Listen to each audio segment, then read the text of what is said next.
Anong mensahe ang kailangang marinig ng mga Aries sa period na to? Pwedeng nangyayari na itong magiging reading natin or nangyayari pa lang.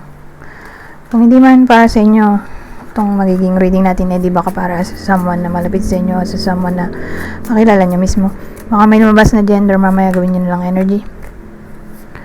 Masculine at feminine energy. Pwede rin naman na huwag nyo nang pansinin ang gender. Hindi ko masasabi kung anong magiging reading, positive ba o negative. Depende sa kung anong mapipick up pong energy. Walang masama kung papanorin ang Sun, Moon at Rising sign. Kasi baka alin man sa mga yan ay mag-resonate na sa sitwasyon nyo.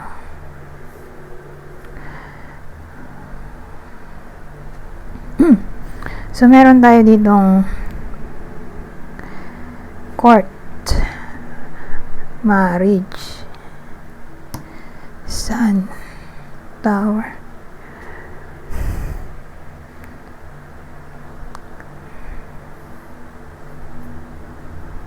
Kasi mukha siyang celebration regarding wedding, may marriage engagement or wedding mismo. Wedding celebration.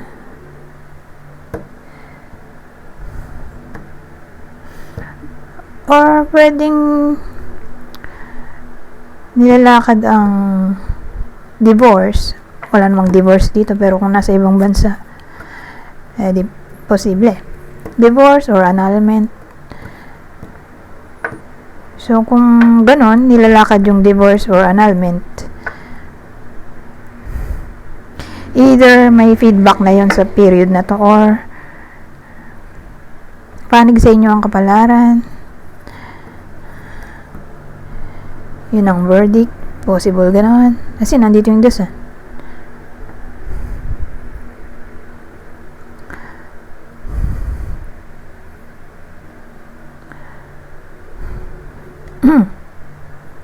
So,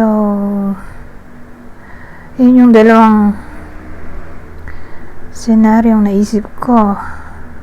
May pangatlo pa ba?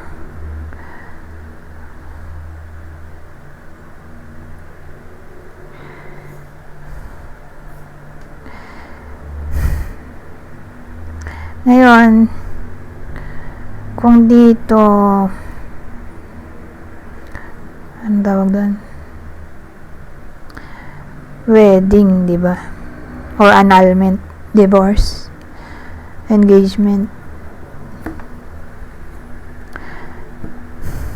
Baka may lakarin yung iba sa inyo. Legal documents sa period na to.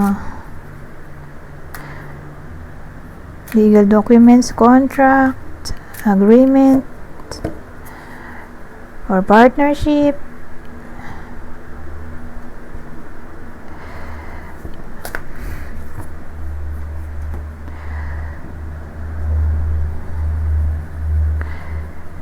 Ayun. Ngayon, ay, tama na yan. Ang dami kong naisip Kaya lang,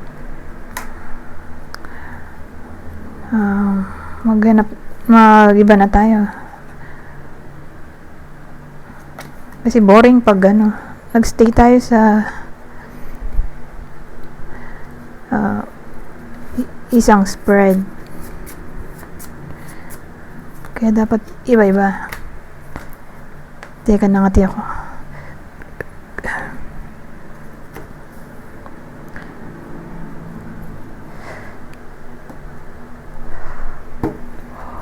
Ano to?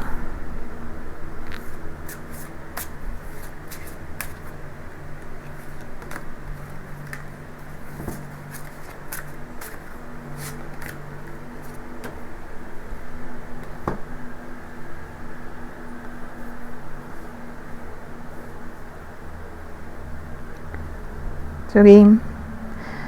Magsimula na tayo. Teka, hindi pala kita, no? Ay. May liwanag dito pero hindi ko alam kung natanggal na ba. Medyo madilim yung screen ko. Kaya nang sakit sa mata ng liwanag.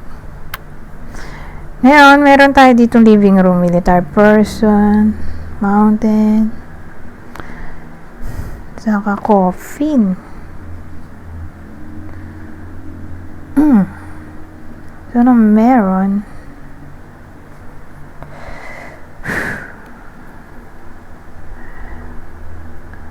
Ang dating sa akin sa period na to,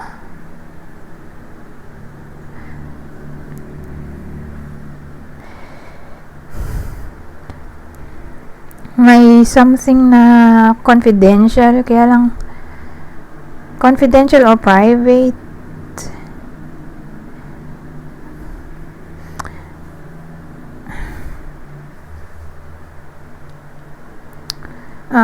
Na pwedeng mag-cause ng gulo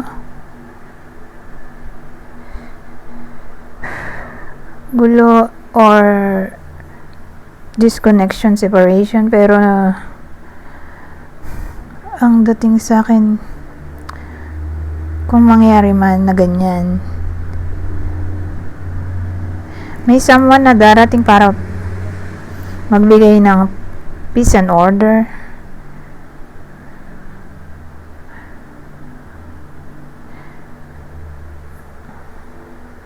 Ayan.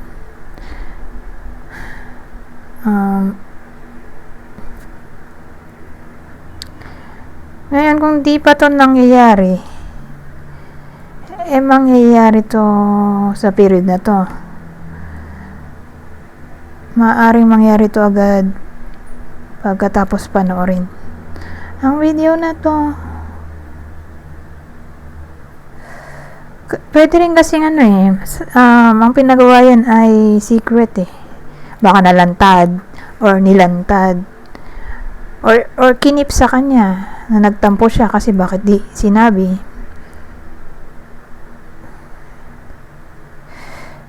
So again, yun yung pwedeng mag-cause para maging enemy sila dito at ma-disconnect or mag-separate. Kaya lang walang indicator kasi dito kung relationship ba to, friendship. Pero since walang indicator na relasyon, ay di in general na lang to. Yun ang pag-aawayan, secrecy, nalantad, or inilihim sa kanya yung topic, nagtampo, ayan. Pero again, may darating na tao, ito yun. May someone na darating para magbigay ng peace and order o pagbatiin yung magkaaway.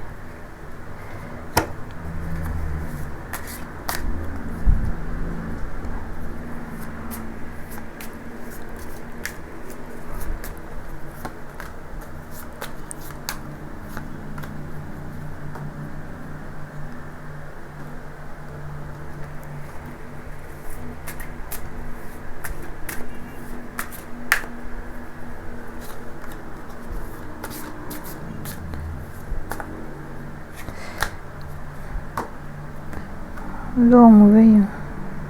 Dito to. Long way.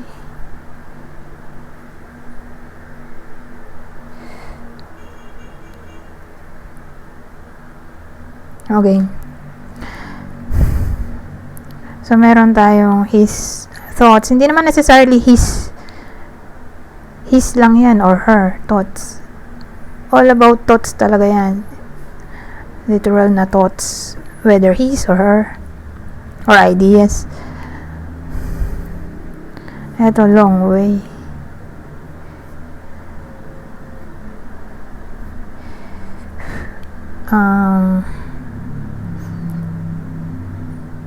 House.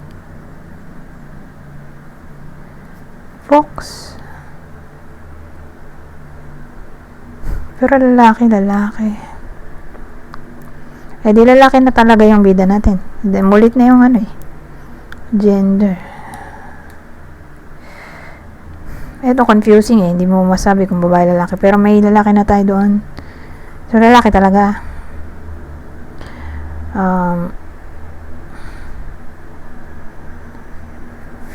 Meron dito?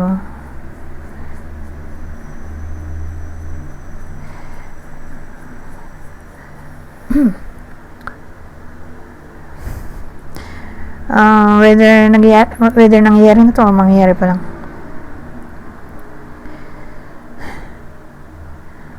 Magkakahiwalay sila dito.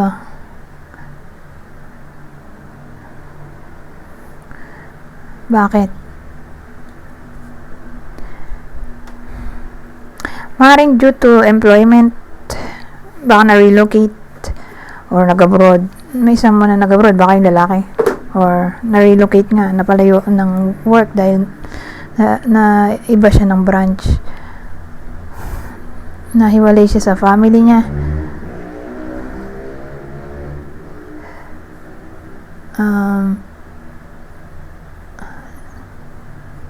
Ayun, hindi naman necessarily naghiwalay dahil sa cheating, deception, pero more like employment, no?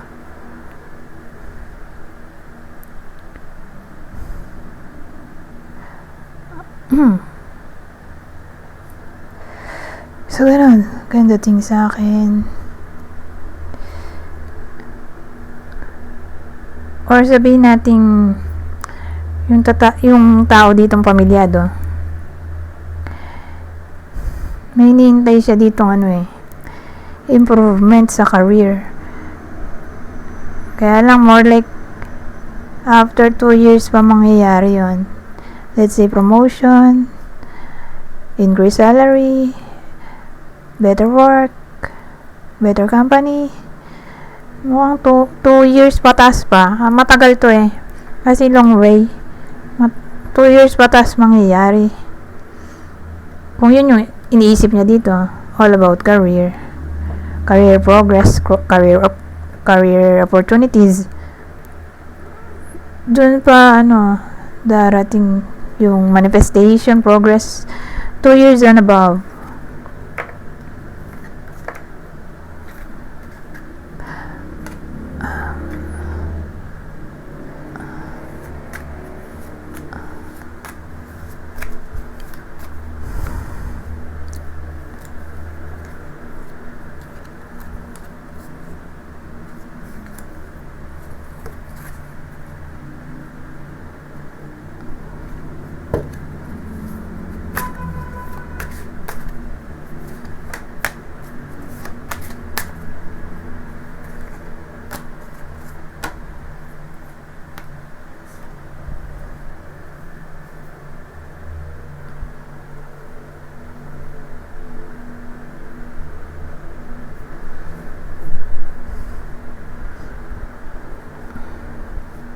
So, game.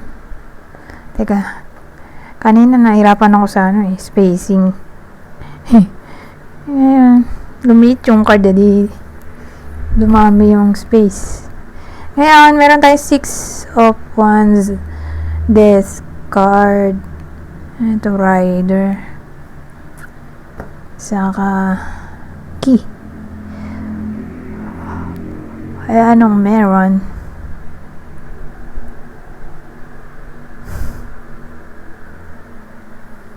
Six of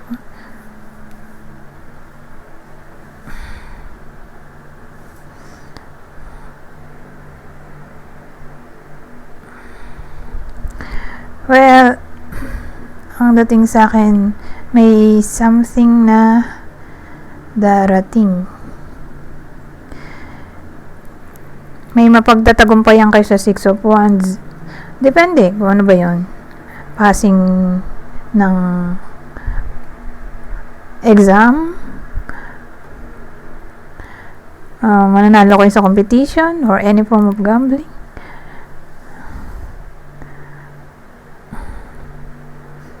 Parang nag-take risk kayo dito tapos ayun nga, may award reward. or may something na ma-achieve sa period na to.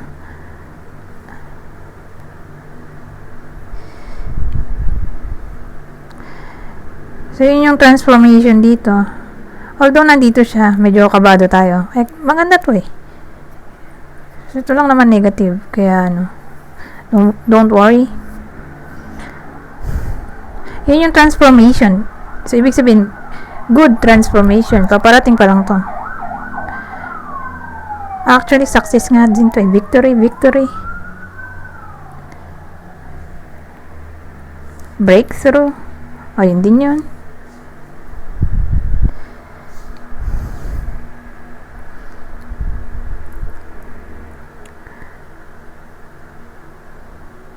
Ngayon, halimbawa, may hinihintay yung iba sa inyo na answer. Ewan ko ano bang answer yan. Answer sa mystery, answer sa tanong sa isip.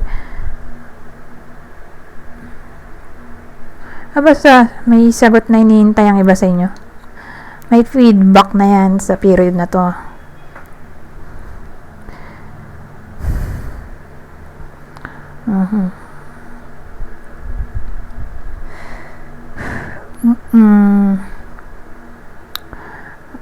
May hahabol pa ba ako?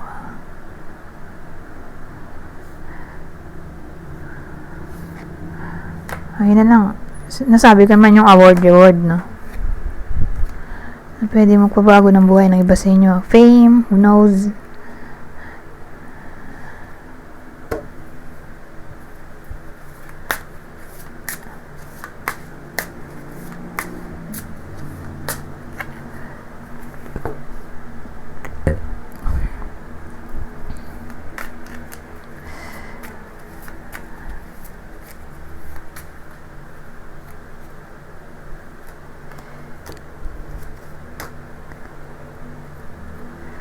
So, pag sinabi kong fame, ang dating pupurihin yung iba sa inyo sa kanilang galing. Kasi, magtatalo sila nung sinabi ko kaninang career opportunities na 2 years pa and above darating di ba? More like, may magagawa ang iba sa inyo na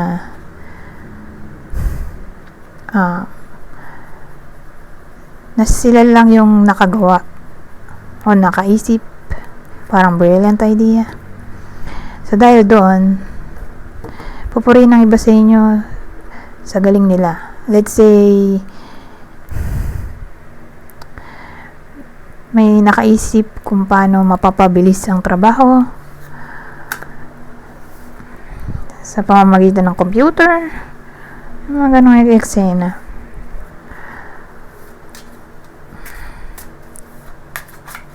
Or let's say may mahirap na tanong sa math na ang hirap nga sagutin. So for some reason, kayo lang yung makakasagot or kayo yung unang makakasagot. Depende. Case to case basis kasi. Or kayo yung pinakamataas na grade sa exam kung estudyante or anak nyo. Yun, ganun lang. Pero yung promotion, more like 2 years and above pa yung may patience kasi kanina ito sa long way. Pero kung lalaki lang naman yun, hindi naman necessarily lahat ng Aries, kundi lalaki lang yung tatamaan nung may delay. Pero kung babae, wala namang problema. So kung promotion ang gusto, increase salary or any form ng improvement sa career, pwede naman yun sa babae. Mas mabilis yung progress unlike dun sa lalaki. Kanina na pamilyado. Anyways, dito naman tayo. 2 of Wands. Ito, Knight nga ba? Nakalimutan ko na.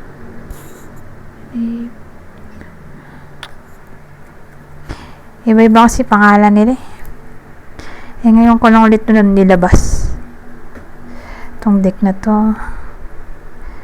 Knave,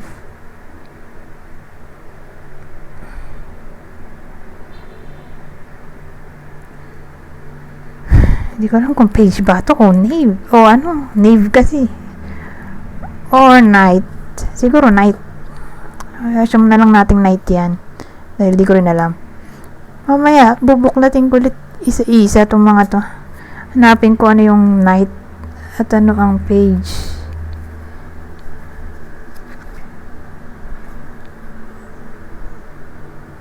Di page nga. Kasi ito night eh. Nakalagay talaga night oh. Buti na tinignan ko na. Night dito, Knight of Cups. Kaya di knave ay page. Buti na lang. Page of ano ba ito? Page of Wands. Ay, ito pala. Page of Pentacles. Two of Wands. Page of Pentacles. Ito. Mice. At Clover. So, ulitin ko ito ay Page of Pentacles. Kaya lang may mice. Pero maganda to. Siya lang naman ng ano eh. Medyo alarming. Pero isa lang siya.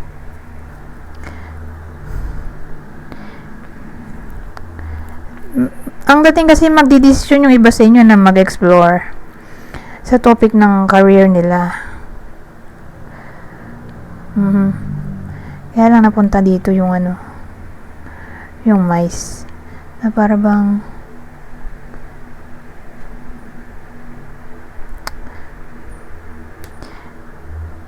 may problem in a way na may naghihinder or nagsasabotage, whether self-sabotage to or someone na malapit sa kanya. Pero magti-take risk dito i-grab yung opportunity. So in short,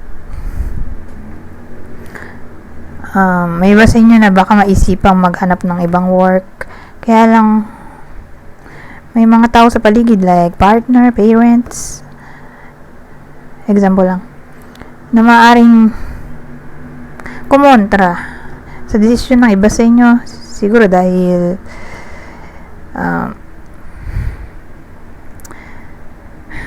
natatakot sila na baka mag-regret yung iba sa inyo sa pipiliin nilang work, or baka mas better pala tong current kaysa sa new. Parang may doubt sa isip nila kung papayagan ba yung iba sa inyo na mag-try ng something new sa work, maghanap ng bago. Pero again, more like magti-take risk ang iba sa inyo na i-grab yung opportunity.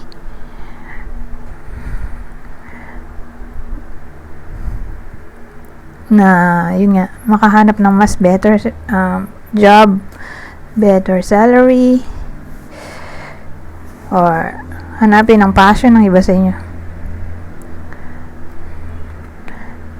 So dito tayo mag-end sa last deck na to. Isang card lang ang kukunin ko.